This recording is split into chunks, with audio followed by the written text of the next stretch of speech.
Hello. Wow. It's been a while since I've made one of these videos. I think it's actually been 7 months. I think the last time I posted was in January.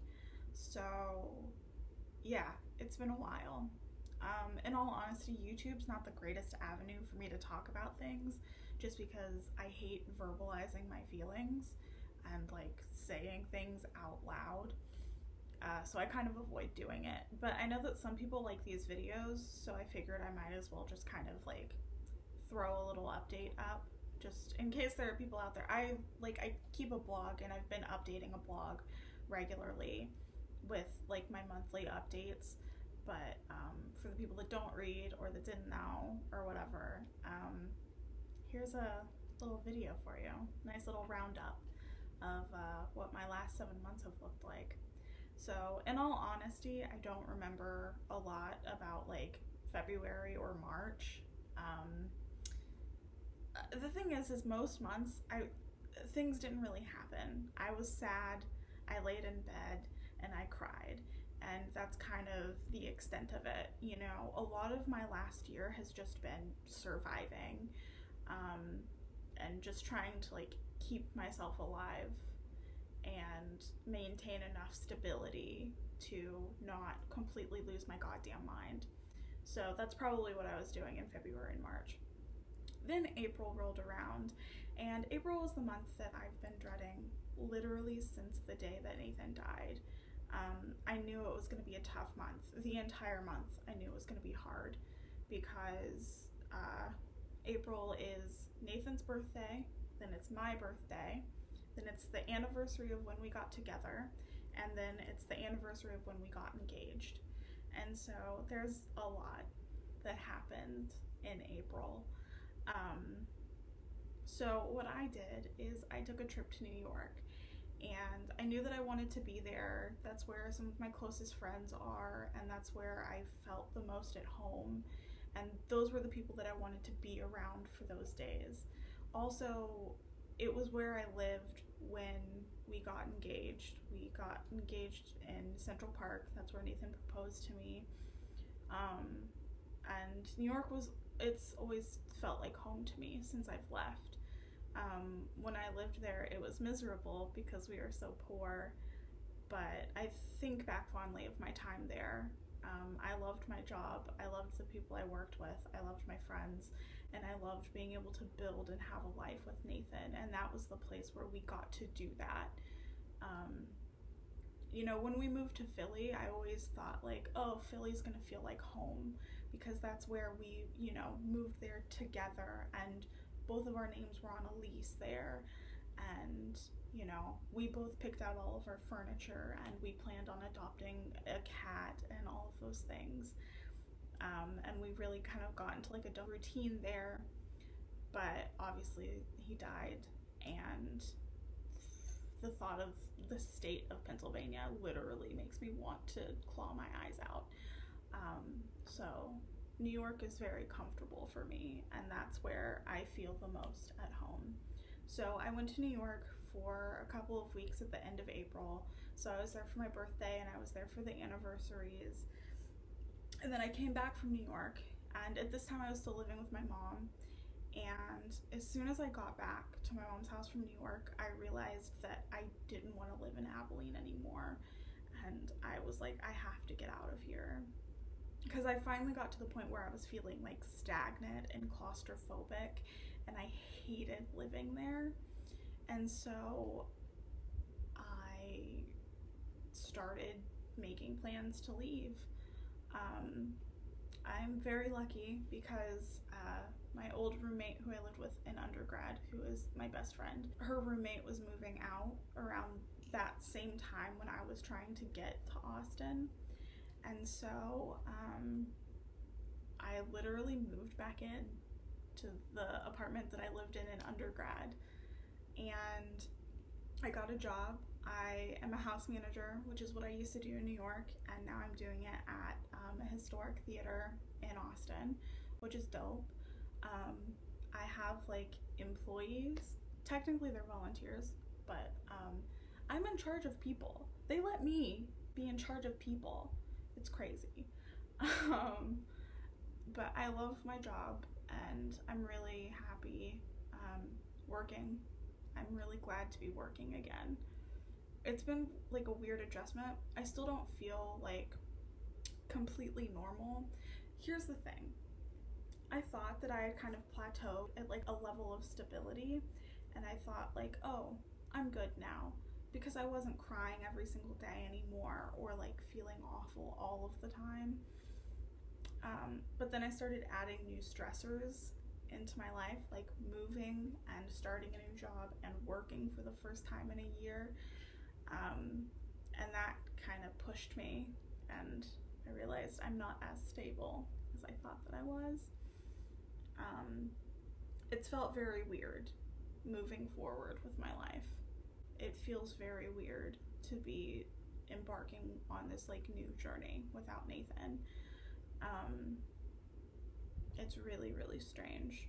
And I've been dealing with a lot of guilt in regards to that. I feel guilty a lot of the time. I feel bad that I get to move forward and he doesn't. And I feel sad that he's not here with me. You know, when I got the job, I was so excited for myself, but I wanted him to be excited for me, because that was like the encouragement that meant the most to me in my life. It's been a weird adjustment period, but I moved in. I finally have like all my furniture and stuff. Here's a quick little room tour of the room that I live in. So here's just like the overview of my room whenever you walk in.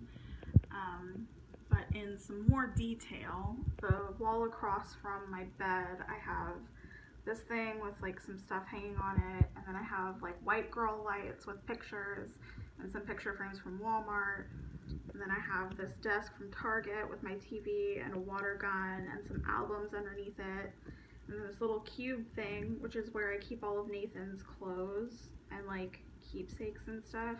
It's my little secret box. But I got that cube from Target, and then a record player's on top of it. And then over here, this is kind of like my vanity.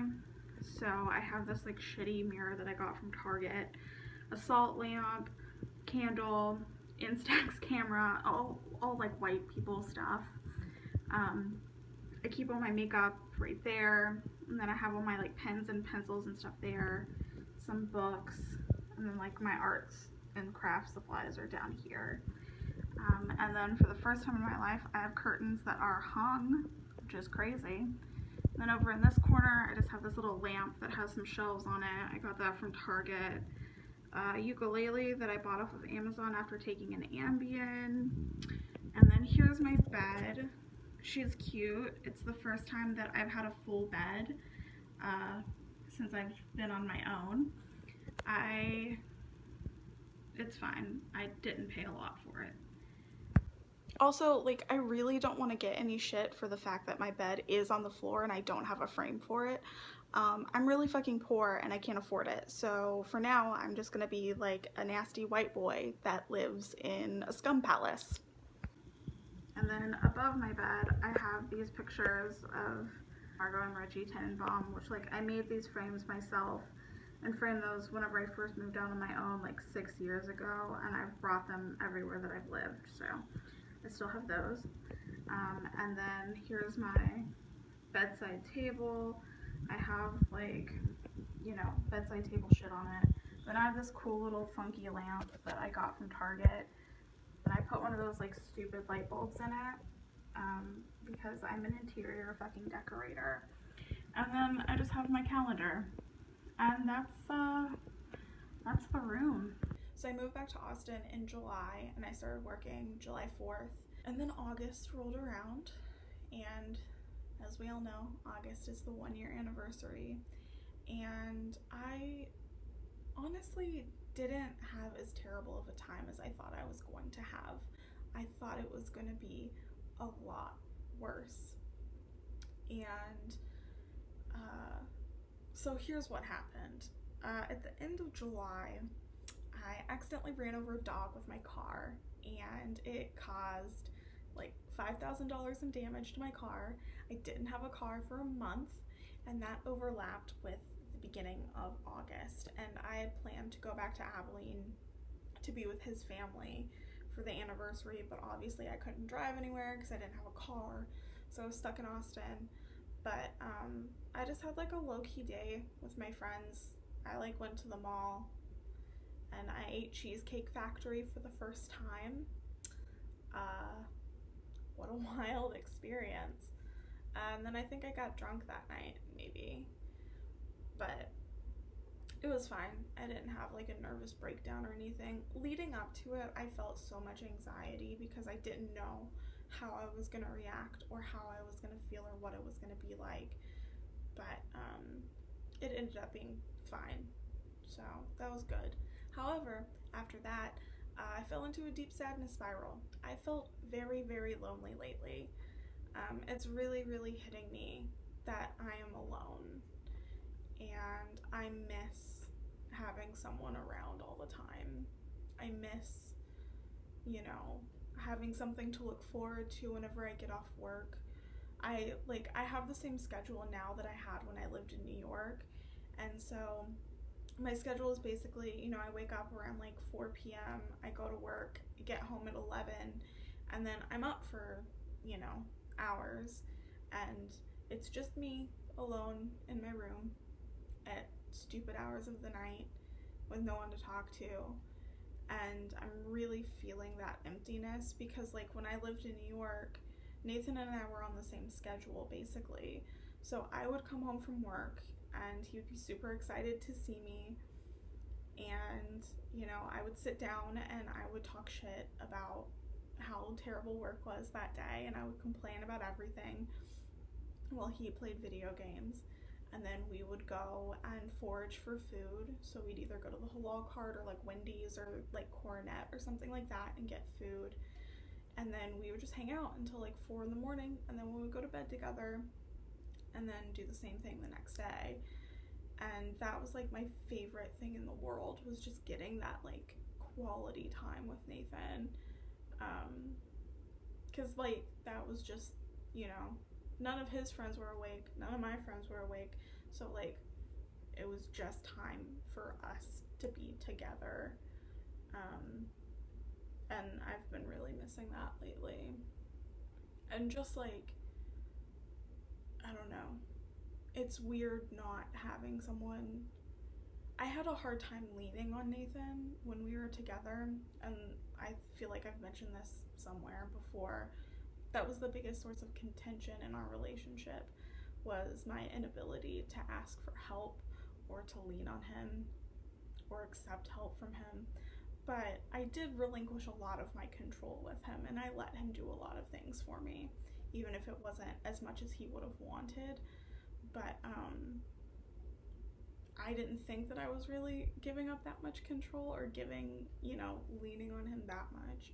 But now I'm really realizing like, oh, I was very dependent on him, especially emotionally. It's been really hard like processing my emotions alone. Anyways, the other big news I have is that I went on my first date since Nathan's died, which is actually like my first date ever, really. When I was in high school and in college, I really wasn't interested in dating, and so I just didn't, and it was fine. I didn't like feel any sort of major loss or like I missed out on something. And then when Nathan and I got together, we had been friends for 10 years at that point, and so we didn't really date. There was no like going out to dinner and getting to know each other and like trying to dance around boundaries of like, oh, I can't sleep with you until the third date, or whatever it is. There was none of that stuff. When we got together, we immediately were like talking about marriage. We immediately were making plans for me to move to New York so we could live together. Our relationship at the beginning was less spending time, learning what his favorite color is, and more of like trying to foster intimacy and like really connect with each other in a way that we hadn't beforehand. because like while we were friends, we weren't romantic with each other until then. And so that's more of what we were doing. And so I've never like gone on a date with someone I've never met before. So I did that and it was fine. I like whatever. The worst thing about it was the fact that he told me that he saw the Cats trailer and it made him very interested in cats. And then he told me that his favorite cat is the Rum Tum Tugger, and like I'm just not compatible with that. I'm sorry. I can't be compatible. I can't date someone who loves the Rum Tum Tugger. I also can't date someone that thinks that Cats is not an abomination and that Andrew Lloyd Webber should have been put down for pushing that onto us. But whatever. After the date, I realized that I am not good at maintaining new relationships. I'm really not good at starting new relationships, whether that be like friendships or like romantic relationships. I'm just not ready for it yet. I find it very hard to give a shit. Like it's like I just don't care about what your favorite book is, or like, you know, that you have two brothers or whatever the fuck. Like I just don't have it in me to give a single shit, and it's so hard to sit and do like small talk with people. And so like, you know, like I'm fine in person with someone, like sitting and talking, like I can act interested, and like I love talking about myself, so that's fine. But then when it comes to like talking afterwards or texting or something like that, like I just don't care. Like I don't want to sit and tell you about how my day at work was. I just want to like be at home and drink a White Claw and like not think about work or, you know, whatever. So maybe one day like I'll get better about that, but I don't know. Anyways, yeah, it's been a weird time. I went into work the day after the anniversary of Nathan's death, and one of my coworkers also lost someone that they were in a relationship with. And she turns to me and she goes, you know, I hate to be the one to tell you this, but the second year is a lot harder than the first year. And that's what I've been hearing. That's what I've read since I started like researching this whole like being a widow thing. That's kind of the general consensus, is that the second year is a lot harder. So really, I'm really looking forward to that this second year. Can't wait. It's gonna be a good time. So maybe I'll update you more throughout this second year. Probably not, but maybe every 6 months I'll pop in and say something. I don't know. Anyways, cool.